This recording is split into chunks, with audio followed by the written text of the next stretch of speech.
हमें दो लोगों में दोस्ती है, उन दोनों की दोस्ती को मुझे क्या करवाना है, तोड़वाना है। तो मैं क्या करूंगी, फिजिकल चेंजेस के अंदर सिर्फ और सिर्फ फिजिकल प्रॉपर्टीज के अंदर चेंज आता है, जबकि यहाँ पर केमिकल चेंजेस के अंदर हमारी, जहां पर आपको जो है इनसोल्यूबल सब्सटेंस, इनसोल्यूबल मास फॉर्म होता हुआ दिखाई देता है टेस्ट ट्यूब के अंदर और वो सेटल डाउन कर जाता है, उसको हम hello hi everyone, welcome back to this amazing platform of Physics Wallah. मेरा नाम है भारती मखीजा और आज हम करने वाले हैं क्लास 9th का हमारा अगला चैप्टर, जिसका नाम है केमिकल चेंजेस एंड रिएक्शंस। जैसे कि आपको स्क्रीन के ऊपर लिखा हुआ दिखाई दे रहा है कि इस पर्टिकुलर सेशन के अंदर हम सारे के सारे इंपॉर्टेंट कॉन्सेप्ट्स को कवर करने वाले हैं, जो कि आपके लिए स्कूल पॉइंट ऑफ व्यू से, आपके एग्जाम पॉइंट ऑफ व्यू से इंपॉर्टेंट होने वाले हैं। तो कोई भी इंपॉर्टेंट कंसेप्ट हमारा मिस नहीं होने वाला है इस पर्टिकुलर सेशन के अंदर। तो चले फिर शुरू करते हैं बिना किसी देरी के हमारा ये प्यारा सा चैप्टर, जिसका नाम है केमिकल चेंजेस एंड रिएक्शंस। ठीक है जी। तो केमिकल चेंजेस के बारे में हमें थोड़ा बहुत आइडिया पहले से होता है, क्लास 8th में ही हम पढ़कर आते हैं कि चेंजेस आखिर क्या होते हैं, और हम हमारी डे टू डे लाइफ में भी इसको बहुत बार यूज करते हैं। हम बोलते हैं ना, अरे यार तू तो बहुत बदल गई, अरे यार तू तो बहुत चेंज हो गई, फोन भी नहीं करती आजकल, है ना, बात ही नहीं करती मुझसे। तो वो जो चेंज है वो भी एक तरीके का क्या है, change. What is change? Change को हम कह सकते हैं यार, चेंज इज मॉडिफिकेशन। किसी भी चीज में कुछ मॉडिफिकेशन आना, उसको हम क्या बोल देते हैं, चेंज बोल देते हैं, है ना। तो यहाँ पर हमें बेसिकली देखना है कि केमिकल चेंजेस क्या हैं और फिजिकल चेंजेस क्या होते हैं, और फिर केमिकल रिएक्शंस के बारे में हम यहाँ पर पढ़ने वाले हैं। तो चलिए फिर शुरू करते हैं। सबसे पहले टॉपिक टू बी कवर्ड की अगर हम बातें करें तो बेटा आज मैं आपको सारे के सारे इंपॉर्टेंट कॉन्सेप्ट्स करवाऊंगी, एक भी इंपॉर्टेंट कॉन्सेप्ट हमारा मिस नहीं होने वाला है। ठीक है। तो पहला पॉइंट हमारे पास हम कह सकते हैं क्या रहेगा यहाँ पर इस पर्टिकुलर सेशन के अंदर, हमारा टाइप ऑफ रिएक्शंस। बेटा जी मैं यहाँ पर इस पर्टिकुलर चैप्टर के अंदर आपको सारी की सारी कवर करवाऊंगी। तो हम कह सकते हैं यार मैं वन शॉट के अंदर आपको कंप्लीट चैप्टर करवाऊंगी, जिसके अंदर हमारे पास टाइप ऑफ रिएक्शंस रहेंगी। ठीक है, क्या रहेंगी? टाइप ऑफ रिएक्शंस रहेंगी। टाइप ऑफ रिएक्शंस के अंदर सबके एग्जाम्पल्स हम अलग अलग से करेंगे। ठीक है, और सारी चीजें पढ़ते हुए आगे बढ़ेंगे। चलिए, सो यहाँ पर सबसे पहले हमें ये जानना है कि भाई ये जो केमिकल चेंजेस होते हैं, ये जो चेंज हम बोलते हैं, ये आखिर होता क्या है ना। तो भाई change is defined as the modification. हम क्या कह सकते हैं, चेंज क्या है? चेंज को हम कह सकते हैं कि ये एक मॉडिफिकेशन है इन ईदर द फिजिकल और the chemical feature of the substance. किसी भी सब्सटेंस के केमिकल या फिर, है ना, फिजिकल फीचर के अंदर, उसके फिजिकल कैरेक्टरिस्टिक्स या फिर केमिकल कैरेक्टरिस्टिक्स के अंदर अगर कोई मॉडिफिकेशन आती है, कोई चेंज आता है, उसी मॉडिफिकेशन को हम क्या बोल देते हैं, चेंज बोल देते हैं, है ना। ये बात सभी को क्लियर है। देन हमें छोटी क्लासेस से हम पढ़ते आते हैं कि भाई ये फिजिकल चेंजेस क्या होते हैं और केमिकल चेंजेस क्या होते हैं। हमने बहुत अलग अलग तरीके की चेंजेस भी पढ़ रखे हैं, जैसे कि periodic changes, man made changes, है ना। उनके अलावा जो मेन चेंजेस हमें क्लास 9th के अंदर बात करनी है वो है difference between physical and chemical change. अब फिजिकल चेंज और केमिकल चेंज का एक सिंपल सा एग्जांपल अगर हम लें, मेरे पास मान लीजिए एक पेज है, एक पेपर का, है ना, टुकड़ा है, जिसको मैं बीच से अगर फाड़ देती हूं तो वो कैसा चेंज होगा, जल्दी से बताइए, कमेंट्स के अंदर बताना। ठीक है। और दूसरे केस के अंदर मैं क्या करती हूं, मैंने उस पेज को बर्न कर दिया, जला दिया, तो बताइए वो कैसा चेंज होगा। तो बर्निंग ऑफ पेपर जो हमारे पास होता है वो केमिकल चेंज है, जबकि टीयरिंग ऑफ पेपर को बीच से फाड़ देना, ये कैसा चेंज है, इसको हम बोलते हैं फिजिकल चेंज। कैसे पता चलेगा कि कौन सा चेंज हमारा फिजिकल है और कौन सा चेंज हमारा केमिकल चेंज है? वही पढ़ने के लिए हमें यहाँ पर इनके बीच में डिफरेंस देखना है। और अगर भाई मैं स्कूल पॉइंट ऑफ व्यू से बताऊं आपको, तो ये पर्टिकुलर टॉपिक बेटा जी बहुत इंपॉर्टेंट है। आपको ये 3 मार्कर 2 मार्कर के अंदर डिफरेंस पूछे जा सकते हैं स्कूल के एग्जाम के अंदर। तो आपको अच्छे से ये सारे के सारे पॉइंटर्स याद होने चाहिए। इसके नोट्स भी आपको मिल जाएंगे, ऐप के अंदर जाकर के आप चेक कर सकते हो, ऐप में आपको मिल जाएंगे। ठीक है, तो चलिए शुरू करते हैं। पॉइंट नंबर 1 हमारा, आप सभी को पता है, फिजिकल चेंजेस मतलब यहां पर फिजिकल अपीयरेंस के अंदर कोई चेंज आने वाला है, कोई केमिकल कॉम्पोजिशन यहां पर चेंज नहीं होने वाली है। फिजिकल शब्द से हमें समझ में आ रहा है when a substance undergoes a physical change. ठीक है, किसी सब्सटेंस में अगर फिजिकल चेंज आता है, its composition remains the same. उसकी जो कॉम्पोजिशन है वो क्या रहती है, सेम रहती है। Its composition remains the same despite it's molecule being rearranged. उसके मॉलिक्यूल चाहे रीअरेंज हो जाए, ठीक है, पर उसकी जो केमिकल कॉम्पोजिशन है ना, उसकी जो कॉम्पोजिशन है वो क्या रहती है, सेम रहती है, यानी कि अंदर का कोई इंटरनल स्ट्रक्चर, जो अंदर की कॉम्पोजिशन है उसके अंदर कोई चेंज देखने को नहीं मिलता है, सिर्फ और सिर्फ फिजिकल वहां पर चेंज होती है, यानी कि शेप चेंज हो सकती है पर अंदर से कोई स्ट्रक्चरल चेंजेस नहीं आएंगे। जबकि अगर मैं केमिकल चेंज की बात करती हूं तो इन केमिकल चेंजेस यहाँ पर क्या होता है, it undergoes a chemical change. यहाँ पर केमिकल चेंज आता है, दैट इज इसका जो कॉम्पोजिशन है, इसका जो मॉलिक्यूलर कॉम्पोजिशन है वो एंटायरली क्या हो जाता है, चेंज हो जाता है। Thus the chemical changes involves the formation of new substance। इसलिए हम कह सकते हैं कि यहाँ पर जो है आपके पास नए सब्सटेंस का फॉर्मेशन हो जाता है, एक नया हमारे पास कंपाउंडिंग नया सब्सटेंस यहाँ पर फॉर्म हो जाता है in case of your chemical changes. Physical change क्या होते हैं बेटा जी, हमारे पास टेम्परेरी चेंजेस होते हैं, है ना, और जबकि अगर हम केमिकल चेंजेस की बात करें तो ये हमारे पास परमानेंट चेंजेस होते हैं। कैसे चेंजेस होते हैं, परमानेंट चेंजेस होते हैं, ठीक है। नेक्स्ट यहाँ पर आते हैं यार थर्ड पॉइंट के ऊपर, physical change affects only the physical property, जैसे कि शेप एंड साइज के अंदर चेंज होना, फिजिकल चेंजेस के अंदर सिर्फ और सिर्फ फिजिकल प्रॉपर्टीज के अंदर चेंज आता है, जबकि यहाँ पर केमिकल चेंजेस के अंदर हमारी केमिकल प्रॉपर्टीज चेंज हो जाती है किसी भी सब्सटेंस की, इंक्लूडिंग इट्स कॉम्पोजिशन, उसकी कॉम्पोजिशन भी अंदर तक क्या हो जाती है भाई, चेंज हो जाती है, केमिकल स्ट्रक्चर अंदर से चेंज हो जाता है, इसीलिए उसको क्या बोला जाता है, केमिकल चेंज कहा जाता है। नेक्स्ट पॉइंट हम यहाँ पर ध्यान रख सकते हैं, देखिए मैंने इन नोट्स के अंदर आपको बहुत सारे पॉइंटर्स ऐड करे हैं, इसमें से जितने भी मार्क्स का आपका क्वेश्चन आता है उस हिसाब से आप इसको लिख सकते हैं। 4 मार्कर क्वेश्चन आता है, वैसे इतना 4 नंबर का तो question sir physical chemical change में डिफरेंस नहीं पूछेंगे। 3 मार्क 2 मार्कर आता है तो उस हिसाब से आपको पॉइंटर्स लिखने हैं, एग्जाम्पल जरूर मेंशन करने हैं, वो बहुत जरूरी बात है। नेक्स्ट देखिए, नेक्स्ट पॉइंट हमारे पास है, physical change involves very little to no absorption of energy. यहाँ पर एनर्जी का कोई ऐसा एब्जॉर्प्शन नहीं होता है, एनर्जी की कोई रिक्वायरमेंट नहीं होती है, जबकि यहाँ पर या तो एब्जॉर्प्शन ऑफ एनर्जी हो रहा होता है या तो इवोल्यूशन ऑफ एनर्जी हो रहा होता है। अब यहीं से हम एक्सोथर्मिक एंड एंडोथर्मिक रिएक्शंस के बारे में डिस्कस कर सकते हैं, है ना। आप सभी को थोड़ा बहुत जरूर आइडिया होगा कि रिएक्शंस जिसके अंदर हीट इवॉल्व हो रही होती है उसको एक्सोथर्मिक बोलते हैं, और ऐसी रिएक्शंस जिसके अंदर एनर्जी की रिक्वायरमेंट होती है उनको हम एंडोथर्मिक रिएक्शंस बोलते हैं, ठीक है। नेक्स्ट हमारे पास क्या है, देखिए some examples of the physical change are freezing of water, पानी का फ्रीज हो जाना, ठीक है, मेल्टिंग ऑफ वैक्स और बॉइलिंग ऑफ वाटर। ये सारी की सारी जो पॉइंटर्स जो मैंने अभी आपको एग्जांपल के अंदर बताए, पॉइंट नंबर 5 को तो सभी बच्चे मेंशन करेंगे ही करेंगे, इनके अलावा आप कोई भी पॉइंटर्स याद कर लो, पर एग्जाम्पल आपको जरूर याद रखने हैं बेटा जी फिजिकल चेंजेस के। तो फ्रीजिंग ऑफ वाटर हो गया, बॉइलिंग ऑफ वाटर हो गया, ये सारे के सारे आपके पास क्या होते हैं, they all are physical changes. Next हमारे पास क्या है, a few example of the chemical changes are digestion of food, burning of coal, burning of paper, ठीक है, इसके अंदर क्या हो रहा है, यहाँ पर केमिकल कॉम्पोजिशन चेंज हो रही है।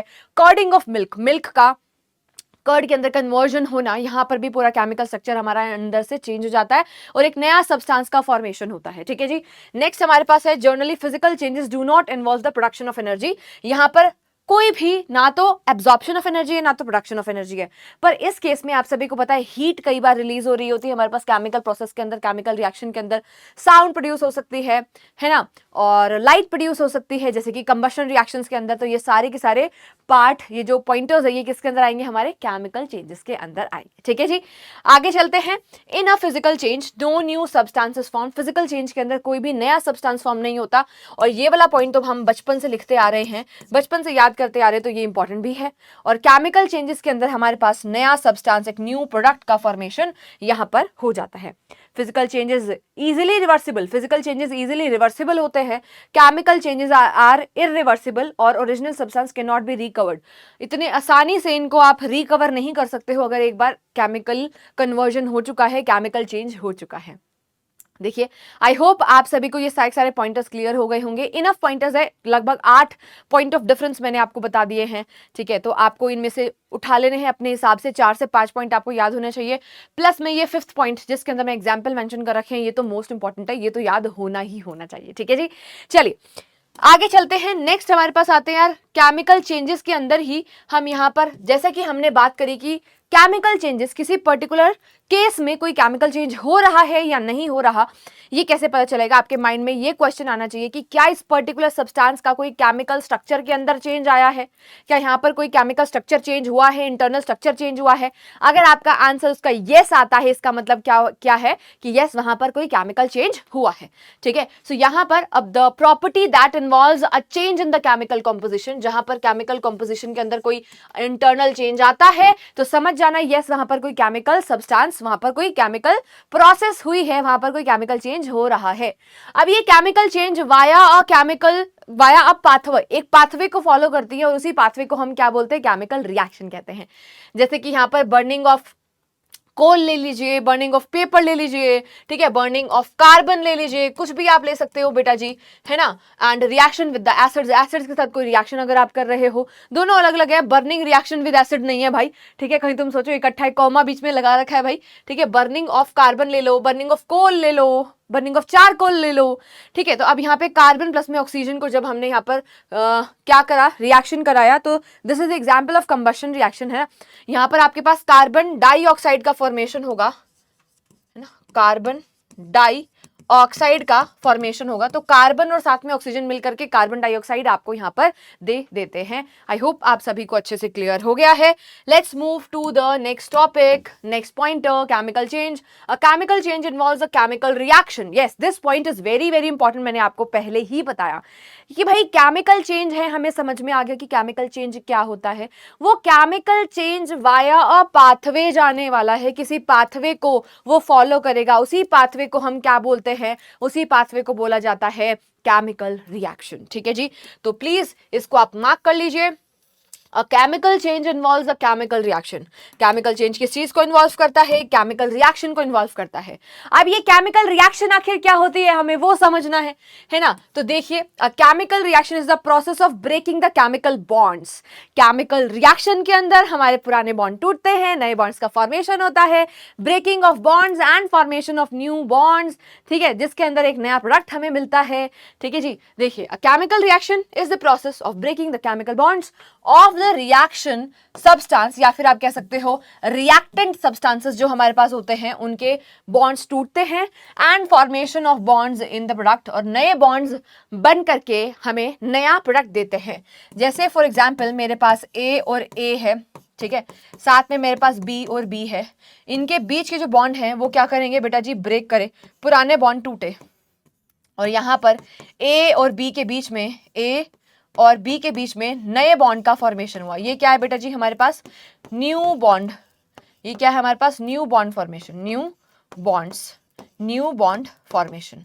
ठीक है जी, न्यू बॉन्ड फॉर्मेशन, यहाँ पर नए बॉन्ड का फॉर्मेशन होता है, और यहाँ पर है ना ब्रेकिंग होती है, किसकी ब्रेकिंग होती है, ब्रेकिंग ऑफ ओल्ड बॉन्ड्स, पुराने बॉन्ड यहाँ पर बेटा जी टूट जाते हैं, ब्रेकिंग ऑफ ओल्ड बॉन्ड्स यहाँ पर टूटते हैं और नए बॉन्ड्स का यहाँ पर फॉर्मेशन होता है। चलिए, लेट्स मूव टू द यहाँ पर कैरेक्टरिस्टिक्स ऑफ केमिकल रिएक्शन। ठीक है, केमिकल रिएक्शन क्या होती है हमें समझ में आ गई। केमिकल इक्वेशन भी मैं आपको वैसे तो लास्ट चैप्टर में पढ़ा चुकी हूँ, आपको पता है। केमिकल रिएक्शन को जब हम सिंबॉलिक रिप्रेजेंटेशंस के थ्रू लिखते हैं, है ना, तो उसी को ही क्या बोलते हैं, केमिकल इक्वेशन कहते हैं। ठीक है, अब कहीं पर है ना किसी केस में कोई केमिकल रिएक्शन हुई है, ये मुझे कैसे पता चलेगा। सो हमें वहां पर क्या चाहिए रहेगा, वी नीड सम कैरेक्टरिस्टिक्स, हमें कुछ कैरेक्टरिस्टिक चाहिए, है ना, हमें क्या चाहिए, कुछ ऐसे साइन हमें पता हो जिसको ऑब्जर्व करके हम बता पाए कि यस यहाँ पर केमिकल रिएक्शन हुई है, राइट।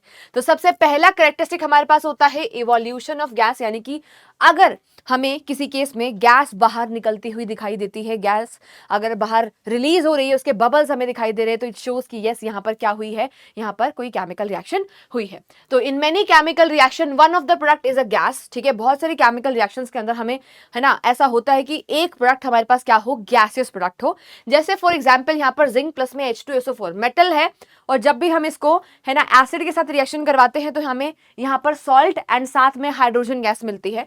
तो इस पर्टिकुलर रिएक्शन के अंदर हमने क्या देखा कि हमें हाइड्रोजन गैस के बबल्स देखने को मिलते हैं। ठीक है, क्या देखने को मिलते हैं, हाइड्रोजन गैस के बबल्स देखने को मिलते हैं।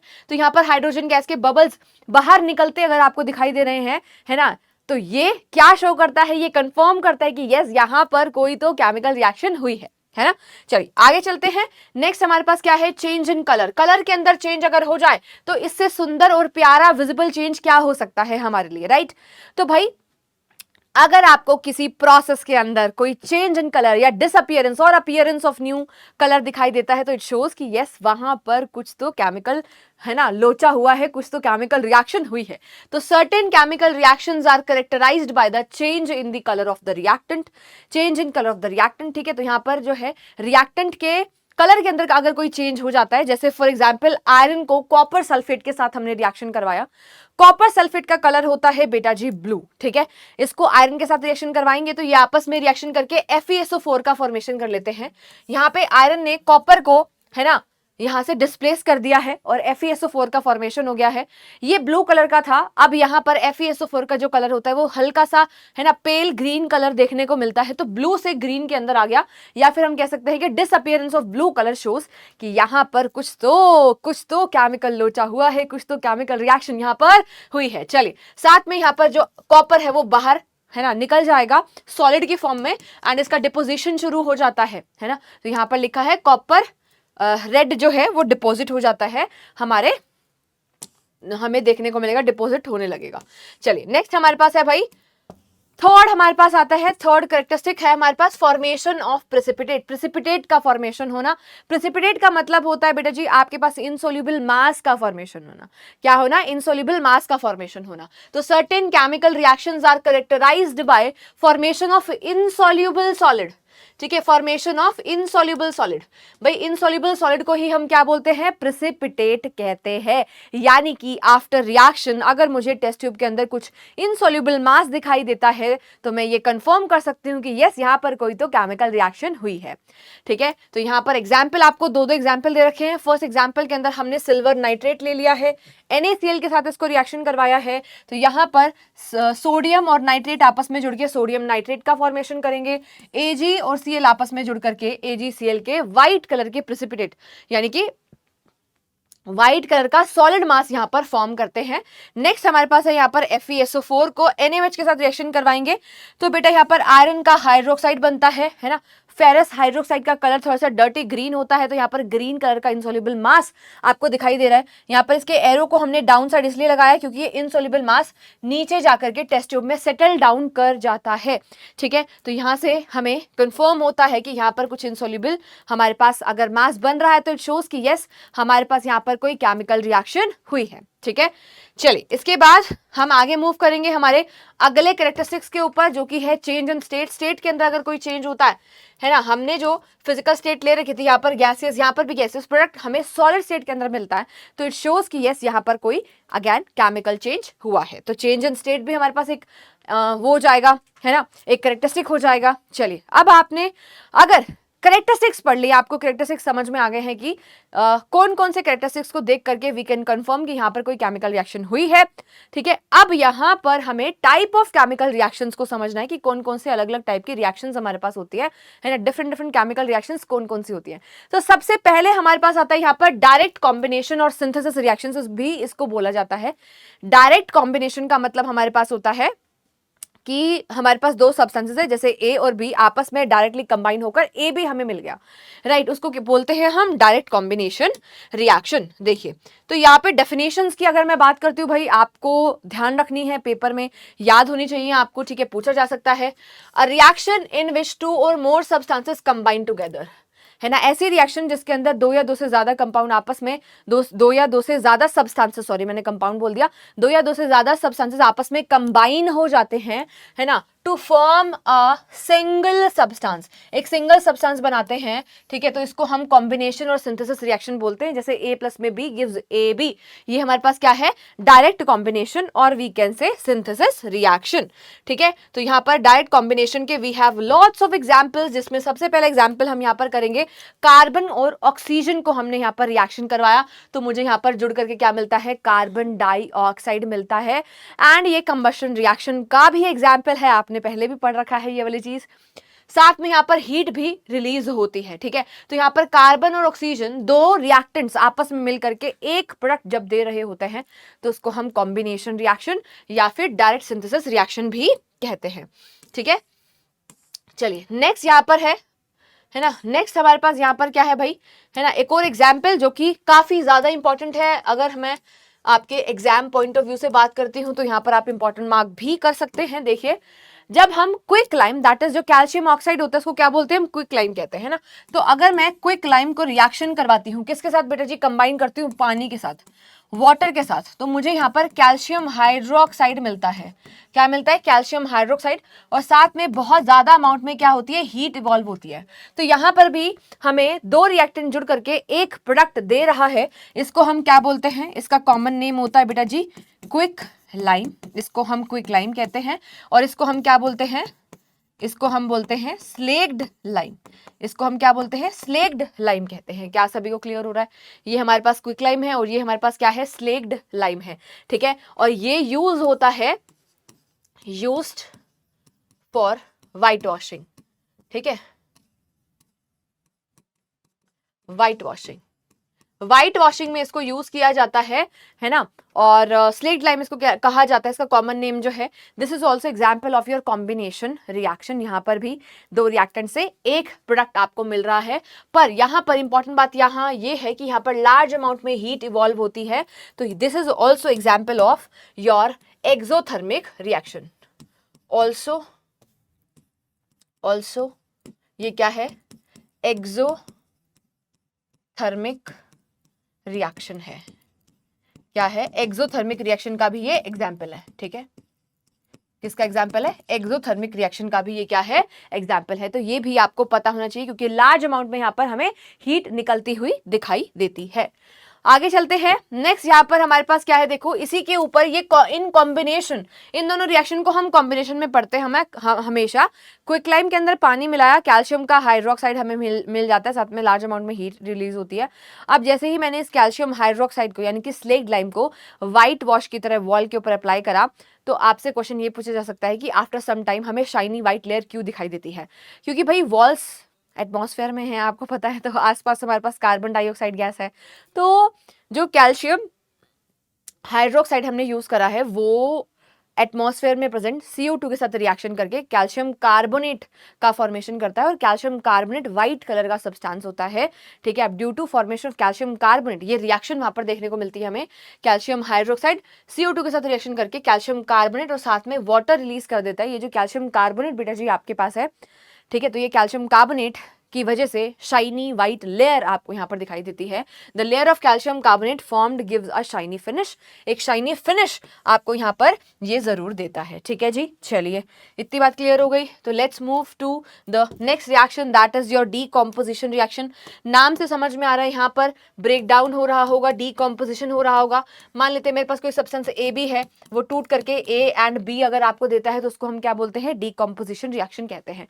द केमिकल रिएक्शन इन विच, ऐसी केमिकल रिएक्शन जिसके अंदर कंपाउंड स्प्लिट हो जाता है into 2 or more simple substances के अंदर, 2 या 2 से ज्यादा सब्सटेंसेस के अंदर, इज कॉल्ड डीकॉम्पोजिशन रिएक्शन। इसको हम क्या बोलते हैं, डीकॉम्पोजिशन रिएक्शन कहते हैं। क्लियर हो गया क्या सभी को? यस मैम, समझ में तो आ गया। अब यहां पर डीकॉम्पोजिशन के बेटा जी हमारे पास ना अलग अलग टाइप होते हैं डिपेंडिंग अपॉन कि किसकी हेल्प से हम डीकॉम्पोजिशन करवा रहे हैं। देखो हमें दो लोगों में दोस्ती है, उन दोनों की दोस्ती को मुझे क्या करवाना है, तोड़वाना है। तो मैं क्या करूंगी, तीसरा बंदा आएगा और बीच में कुछ इस एक दूसरे की चुगली लगाएगा, यानी कि आग लगाने का काम करेगा, और फिर वो है ना ब्रेक डाउन हो सकते हैं अगर उनकी दोस्ती पक्की नहीं है तो वही वाला हम काम कर रहे हैं यार, है ना। डीकॉम्पोजिशन के 3 टाइप हम यहाँ पर देखने वाले हैं डिपेंडिंग अपॉन कि क्या क्या वहां पर रिक्वायरमेंट है, किस किस बेसिस पर। तो सबसे पहले हम यहाँ पर पढ़ते हैं इलेक्ट्रोलिसिस, इलेक्ट्रोलाइटिक डीकॉम्पोजिशन, है ना, थर्मोलिसिस या फिर थर्मल डीकॉम्पोजिशन। थर्मल डीकॉम्पोजिशन के अलावा हमारे पास क्या है भाई, thermo word is related to heat, ठीक है। तो यहां पर क्या होता है, break down due to heat की वजह से ब्रेक डाउन होने को हम क्या बोलते हैं, थर्मल डीकॉम्पोजिशन कहते हैं। फिर हमारे पास आता है इलेक्ट्रोलाइटिक डीकॉम्पोजिशन, इलेक्ट्रोलाइटिक डीकॉम्पोजिशन यानी कि break down due to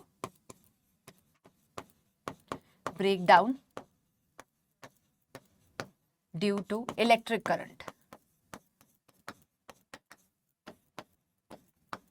break down due to electric current. ठीक है, नेक्स्ट हमारे पास आता है यार इलेक्ट्रोलाइटिक डीकम्पोजिशन के बाद हमारे पास आता है ना, इलेक्ट्रिसिटी से कर दिया, हीट से कर दिया, अगली बात क्या आती है, फोटोलिसिस या फिर photochemical, photochemical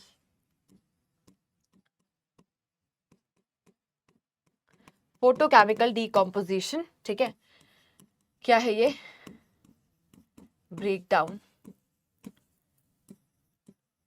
due to light, sunlight. Sunlight की प्रेजेंस में अगर कहीं पर ब्रेक डाउन हो रहा है ना, तो उसको हम क्या बोलते हैं, फोटोकेमिकल डीकम्पोजिशन या फिर फोटोलिसिस भी इसको बोला जाता है। इसको हम और क्या बोल देते हैं, इसको हम फोटोलाइसिस भी बोल देते हैं, इसको हम इलेक्ट्रोलाइसिस,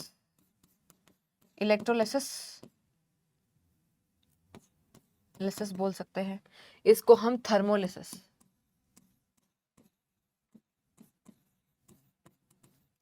इसको हम क्या बोल सकते हैं, थर्मोलिसिस भी बोल सकते हैं। क्या सभी को क्लियर हो गया है, जल्दी से बताइए, समझ में आ गया है सभी को? यस मैम, समझ में तो हमें आ गया। अब एक एक करके सारे एग्जाम्पल यहाँ पर ले सकते हैं। सबसे पहले देखिए यहाँ पर हम क्या कर रहे हैं, यहाँ पर हम इलेक्ट्रिक करंट को पास कर रहे हैं, यानी कि ब्रेक डाउन कर रहे हैं बाय यूजिंग इलेक्ट्रिसिटी। तो यहाँ पर वाटर के अंदर इलेक्ट्रिक करंट को पास करके H2 और O2 मुझे यहाँ पर मिल रहा है, तो ये किसका एग्जाम्पल हो जाएगा, हमारे पास इलेक्ट्रोलिसिस का एग्जाम्पल हो जाएगा। A compound break up into 2 or more element, तो ये डीकम्पोजिशन के अंदर हमारे पास इलेक्ट्रोलिसिस का एग्जाम्पल हो जाएगा। किसका एग्जाम्पल हो जाएगा, इलेक्ट्रोलाइसिस का एग्जाम्पल हो जाएगा, क्योंकि यहाँ पे हम इलेक्ट्रिक करंट से क्या बना रहे हैं, मल्टीपल प्रोडक्ट्स का फॉर्मेशन कर रहे हैं, ब्रेक डाउन करवा रहे हैं। ये किसका एग्जाम्पल हो जाएगा, this is the example of thermal decomposition.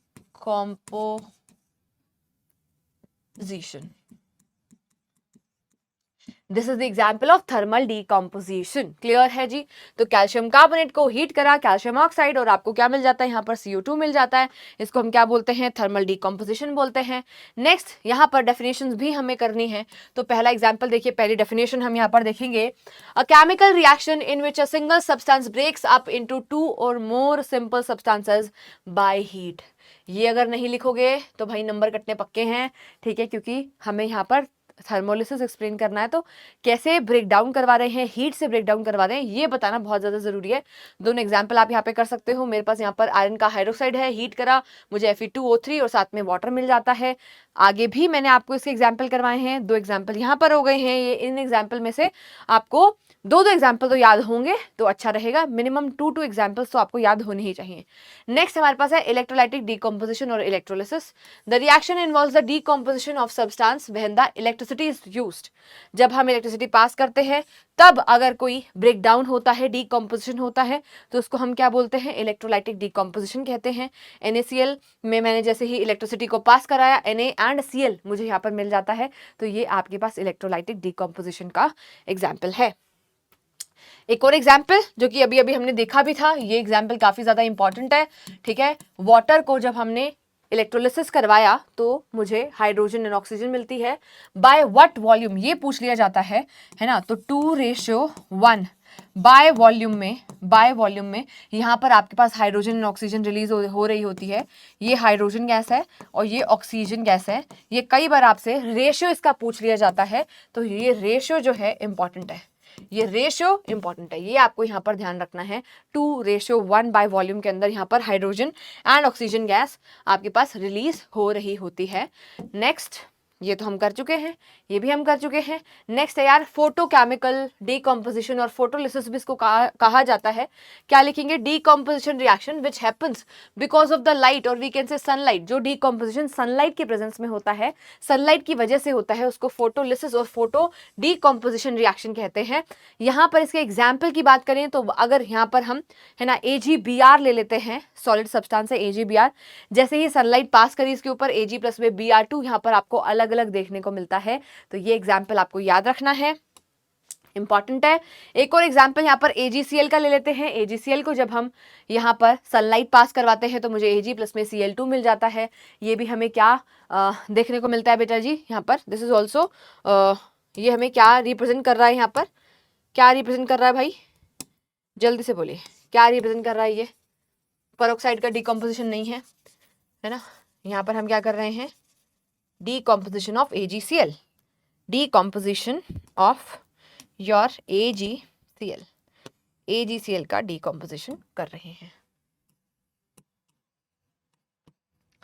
AgCl का डिकम्पोजिशन हम कर रहे हैं। चलिए आगे चलते हैं। Next type of reaction is your displacement reaction. Displacement reaction के अंदर बेसिकली रिप्लेसमेंट ऑफ एटम आपको देखने को मिलता है डिपेंडिंग अपॉन देयर रिएक्टिविटी। इसकी रिएक्टिविटी के बेसिस पर हम यहाँ पर क्या करवाते हैं, डिस्प्लेसमेंट करवाते हैं बेटा जी, ठीक है। तो आपको ये पता होना चाहिए कि आपके पास रिएक्टिव मेटल कौन सी है। जो ज्यादा रिएक्टिव मेटल होती है वो उस मेटल सॉल्ट में से जिसका जो मेटल है वो लेस रिएक्टिव है, लेस रिएक्टिव मेटल सॉल्ट में से मेटल को डिस्प्लेस करके खुद उसकी जगह पे लग जाती है, रिप्लेस कर देती है। तो इसी को ही क्या बोलते हैं हम, डिस्प्लेसमेंट रिएक्शन। इसको हम सिंपल डिस्प्लेसमेंट या फिर सिंगल डिस्प्लेसमेंट रिएक्शन भी कहते हैं। It is a chemical change, it is a chemical change in which more active element, जो ज्यादा रिएक्टिव एलिमेंट होता है, more active element displaces a less active element, जो कि लेस एक्टिव एलिमेंट को क्या कर देता है, डिस्प्लेस कर देता है फ्रॉम इट्स सॉल्ट सॉल्यूशन, उसके सॉल्ट सॉल्यूशन में से। तो इसको हम क्या बोलते हैं, डिस्प्लेसमेंट रिएक्शन कहते हैं। जैसे AB प्लस में C है ना, C अगर ज्यादा रिएक्टिव है, ये एक्टिव है, तो AB में से B को डिस्प्लेस करके खुद यहाँ पर जुड़ जाएगा और B को क्या कर देगा, अलग कर देगा। ऐसी रिएक्शंस, इस टाइप के रिएक्शंस को हम क्या बोलते हैं, डिस्प्लेसमेंट रिएक्शंस। ठीक है जी। इसके एग्जाम्पल हम यहाँ पर लेते हैं, देखिए डिस्प्लेसमेंट रिएक्शन का। कॉपर सल्फेट प्लस में जिंक को हमने यहाँ पर रिएक्शन करवाया। Zinc is more reactive than copper, ठीक है। तो यहाँ पर हम लिख भी लेते हैं रिएक्टिविटी, रिएक्टिविटी की अगर हम बात करें तो हमारे पास जो जिंक है वो क्या है, ज्यादा रिएक्टिव है, किससे, कॉपर से। तो अगर जिंक ज्यादा रिएक्टिव है तो ये कॉपर सल्फेट में से कॉपर को डिस्प्लेस कर देगा। ये क्या करेगा, कॉपर सल्फेट में से कॉपर को डिस्प्लेस करेगा, खुद आकर यहाँ पर ZnSO4 बनाएगा और कॉपर यहाँ पर क्या हो जाएगा, नीचे सेटल डाउन हो जाएगा। नेक्स्ट हमारे पास है यहाँ पर Mg, मैग्नीशियम प्लस में H2SO4। तो जो मैग्नीशियम होता है वो भी है ना, हाइड्रोजन हमारे पास रिएक्टिविटी सीरीज के अंदर हम क्या मानते हैं, रेफरेंस मानते हैं। तो हाइड्रोजन के ऊपर जितने भी प्लेस्ड मेटल्स होते हैं वो सारे के सारे हमारे पास रिएक्टिव मेटल्स होते हैं, और हाइड्रोजन के नीचे प्लेस सारे सारे मेटल्स हमारे पास क्या होते हैं, इनएक्टिव और less reactive, least reactive metals होते हैं। तो आपके पास जो मैग्नीशियम है वो हाइड्रोजन के ऊपर प्लेस्ड है, इसी वजह से वो एसिड में से हाइड्रोजन गैस निकाल सकता है, यानी कि डिस्प्लेस कर सकता है हाइड्रोजन को। तो यहाँ से इसने, मैग्नीशियम ने हाइड्रोजन को डिस्प्लेस करा, MgSO4 और साथ में हाइड्रोजन गैस यहाँ पर आपकी क्या हो गई है, इवॉल्व हो गई है। तो ये भी हमारे पास क्या हो जाएगा, डिस्प्लेसमेंट का एग्जाम्पल हो जाएगा। अब यहाँ पर भाई किस तरीके से मैंने डिस्प्लेसमेंट करी है ये डिपेंड करता है हमारे पास इस एक्टिविटी सीरीज के अंदर, है ना। यहाँ पर हम, ये वाली एक्टिविटी सीरीज आपके इतने काम की नहीं है, ये नॉन मेटल्स वाली आपके काम की है, ये वाली रिएक्टिविटी सीरीज ये ज्यादा काम की है आपके, ठीक है। तो सबसे ज्यादा एक्टिव आपके पास क्या होता है, पोटेशियम, सोडियम, फिर कैल्शियम, फिर मैग्नीशियम, फिर एल्यूमिनियम, फिर जिंक, फिर आयरन, फिर लेड, और फिर हमारे पास क्या है यहाँ पर, है ना, हाइड्रोजन। हाइड्रोजन को हमने क्या माना हुआ है बेटा जी, रेफरेंस मान रखा है।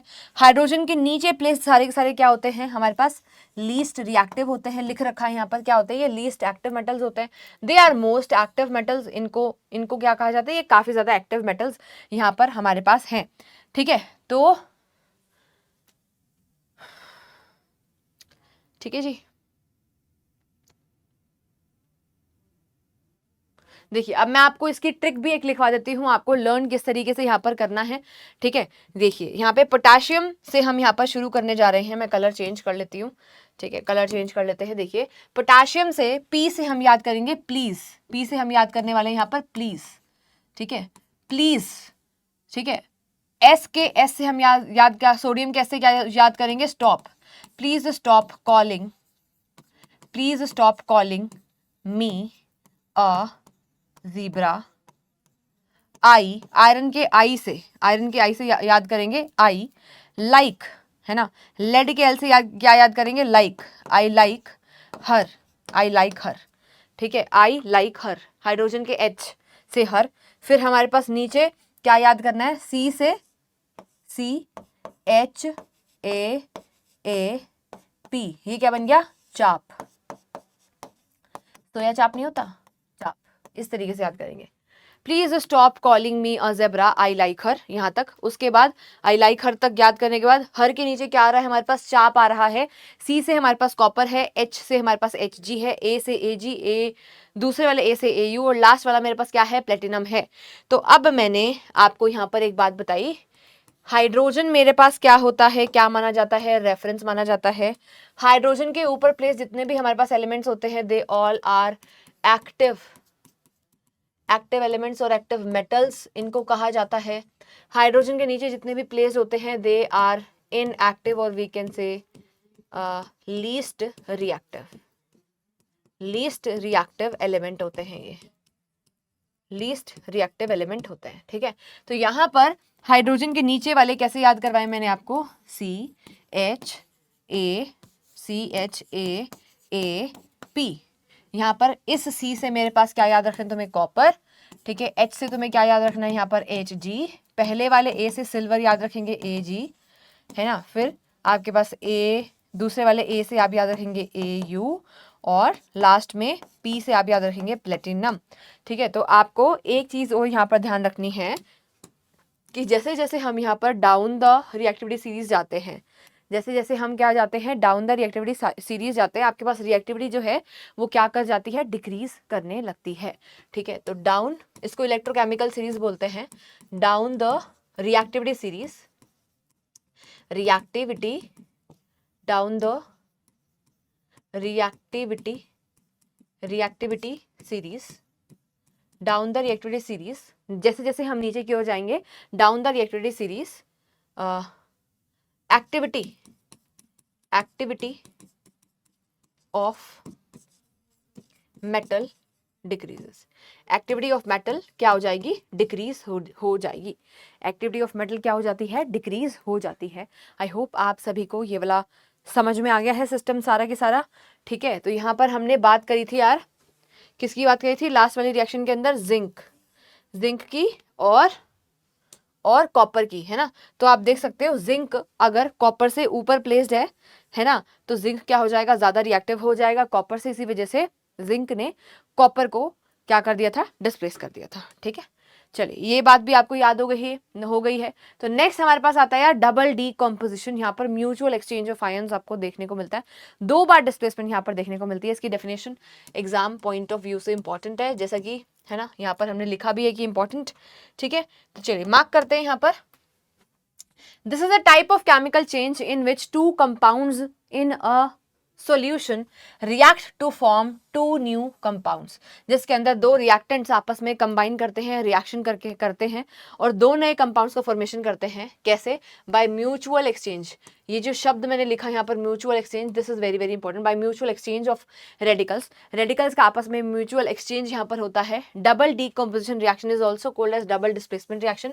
जो आपके पास डबल डीकम्पोजिशन रिएक्शंस होती हैं उनको हम डबल डिस्प्लेसमेंट रिएक्शन भी बोलते हैं, ठीक है, बाय द म्यूचुअल एक्सचेंज। ध्यान रखना ये वाली बात, ठीक है जी। अब यहाँ पर है ना, अब प्रिसिपिटेशन रिएक्शन से पहले यार मैं इसके एग्जाम्पल भी आपको यहाँ पर करवा देती हूँ डबल डीकम्पोजिशन रिएक्शन के। देखिए बहुत ही सिंपल है, यहाँ पर मेरे पास क्या है, जिंक सल्फाइड है, उसको मैंने HCl के साथ यहाँ पर रिएक्शन करवाया, ठीक है। तो यहाँ पर क्या हो रहा है, यहाँ पर क्या हो रहा है, जिंक और क्लोराइड आपस में क्या करेंगे, रिएक्शन करेंगे, H और S यहाँ पर आपस में रिएक्शन करेंगे और H2S का फॉर्मेशन कर लेंगे। तो म्यूचुअल एक्सचेंज ऑफ आयन यहाँ पर हो रहा है।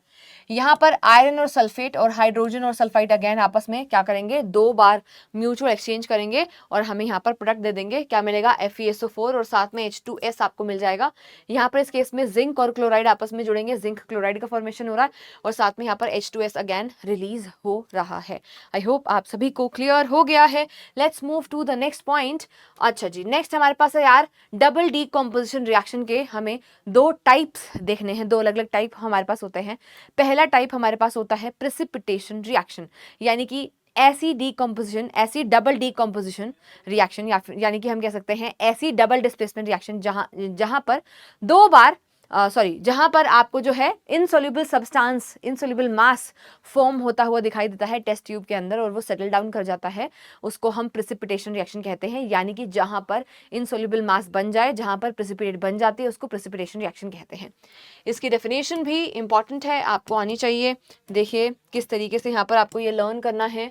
अ chemical reaction in which two compounds in their aqua state, है ना, क्या ऐसी केमिकल रिएक्शन जिसमें दो कंपाउंड्स अपनी एक्वा स्टेट के अंदर क्या करते हैं, रिएक्ट करते हैं आपस में, और इनसोल्यूबल सॉल्ट जिसको हम प्रेसिपिटेट कहते हैं उसका फॉर्मेशन करते हैं as one of the product, और वन ऑफ द प्रोडक्ट यहाँ पर क्या बन जाता है आपके पास, प्रेसिपिटेट बन जाता है, ठीक है, and is known as precipitation reaction. इसी को ही हम क्या बोलते हैं, प्रेसिपिटेशन रिएक्शन कहते हैं, ठीक है। तो जहाँ पर भी इनसोल्यूबल मास बन जाएगा उसको हम क्या बोलेंगे, प्रेसिपिटेशन रिएक्शन कहेंगे, ठीक है जी। चलिए एग्जाम्पल में यहाँ पर हमने इसके example again very very important है। देखिए हमने यहाँ पर क्या किया, बेरियम क्लोराइड है, सोडियम सल्फेट आपस में रिएक्शन करवाया, बेरियम और सल्फेट आपस में जुड़ते हैं, म्यूचुअल एक्सचेंज यहाँ पर करेंगे, और सोडियम और क्लोराइड आपस में जुड़ेंगे, यहाँ पर बेरियम सल्फेट के व्हाइट कलर के पीपीटी यहाँ पर बन जाते हैं, और साथ में सोडियम क्लोराइड यहाँ पर बनेगा। बहुत ही ईजी पीजी रिएक्शंस है, आई होप आपको समझ में आ रही होंगी।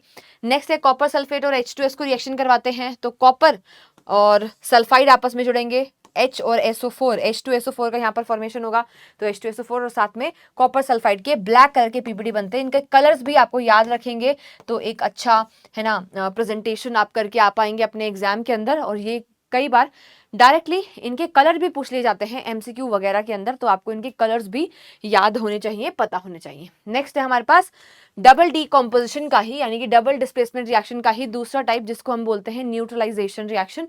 न्यूट्रलाइजेशन रिएक्शन के अंदर एसिड और बेस आपस में रिएक्शन करके सॉल्ट एंड वाटर का फॉर्मेशन करते हैं। यहाँ पर क्या हो रहा है, न्यूट्रलाइजेशन हो रहा है, यानी कि एसिड का एसिडिक बिहेवियर और बेस का बेसिक बिहेवियर आपस में क्या हो जाता है, नलिफाई हो जाता है। इसी को ही क्या बोलते हैं, न्यूट्रलाइजेशन कहते हैं।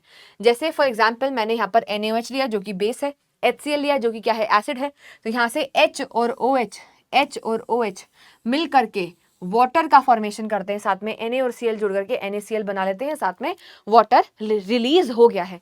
हो तो यहाँ पर म्यूचुअल एक्सचेंज ही रहा है, हो तो यहाँ पर डबल डिस्प्लेसमेंट ही रहा है, पर यहाँ पर सॉल्ट एंड वाटर क्योंकि बन रहे हैं, एक दूसरे का इफेक्ट नलिफाई हो रहा है, इसीलिए इसको न्यूट्रलाइजेशन रिएक्शन हम कहते हैं, ठीक है। तो यहाँ पर हमने इसका आयनिक फॉर्म लिखा, Na positive OH negative, H positive Cl negative, H और OH आपको पता है अपोजिट चार्जेस एक दूसरे को अट्रैक्ट करते हैं, H पॉजिटिव OH नेगेटिव जुड़ गए, वाटर बना लिया, Na पॉजिटिव और Cl नेगेटिव जुड़ गए, और सॉल्ट का यहाँ पर फॉर्मेशन कर दिया, सोडियम क्लोराइड का यहाँ पर फॉर्मेशन हो गया है।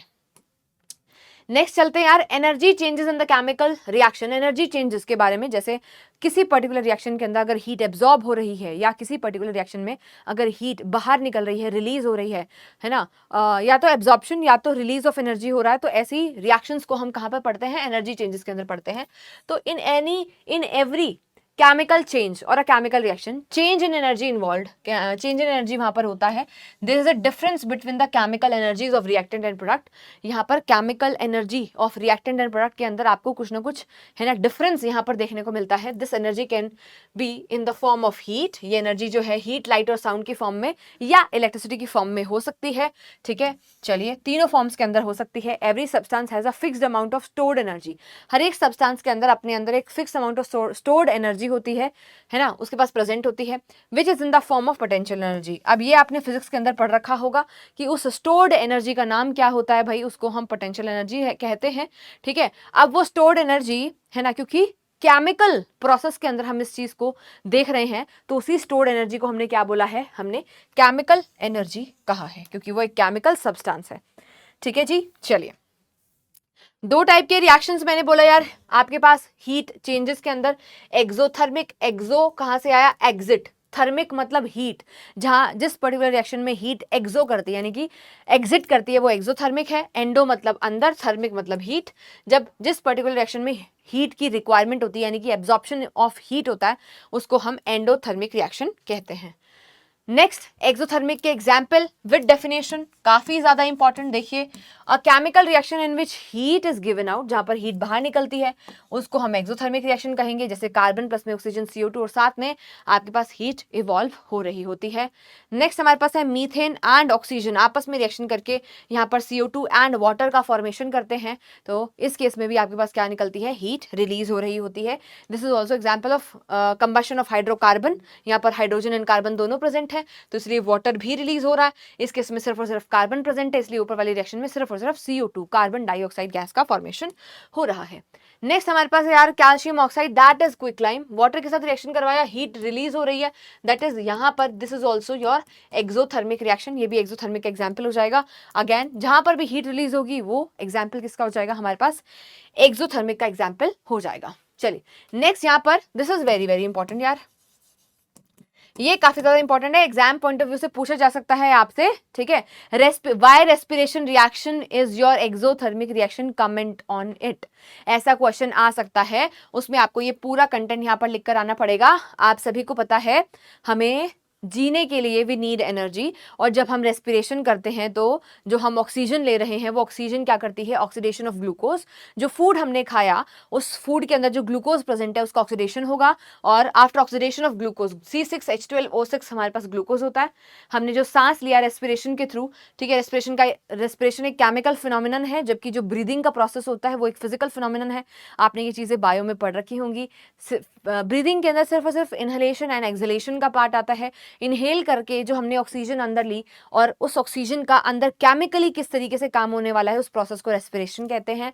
तो यहाँ पर हमारे पास क्या होगा बेटा जी, ऑक्सीडेशन होता है ग्लूकोज का, ये इसके साथ रिएक्शन करेगा, हमें यहाँ पर वाया दिस रिएक्शन क्या क्या देखने को मिलता है, CO2 वाटर और साथ में एनर्जी रिलीज होती है इन the form of adenosine triphosphate ATP की फॉर्म में, जिसको हम एनर्जी करेंसी भी कहते हैं, ठीक है। तो energy in the form of ATP release हो रहे हैं, तो क्योंकि रिलीज ऑफ एनर्जी हो रहा है इसलिए इसको हमने क्या बोला, एक्सोथर्मिक रिएक्शन कहा है। This reaction is exothermic and it is known as by the special name known as respiration, और इसी को ही क्या बोलते हैं हम, रेस्पिरेशन भी कहते हैं। नेक्स्ट हमारे पास आता है यार एंडोथर्मिक, ऐसे केमिकल रिएक्शन जिसके अंदर हीट क्या होती है, एब्जॉर्ब हो जाती है, ठीक है, इज कॉल्ड एंडोथर्मिक रिएक्शन, उसको एंडोथर्मिक रिएक्शन कहते हैं। It causes fall in the temperature, यानी कि ऐसे केसेस में टेम्परेचर जो है फॉल कर जाता है ना, यानी कि बीकर अगर आपका ठंडा हो जाए तो ये क्या शो करता है कि आपके पास वो रिएक्शन एंडोथर्मिक है। अगर आपका बीकर हीट अप कर जाता है, गर्म हो जाता है, तो इट शोज कि आपके पास क्या हो जाएगा, वहां पर एक्सोथर्मिक रिएक्शन है, हीट आपकी रिलीज हो रही है।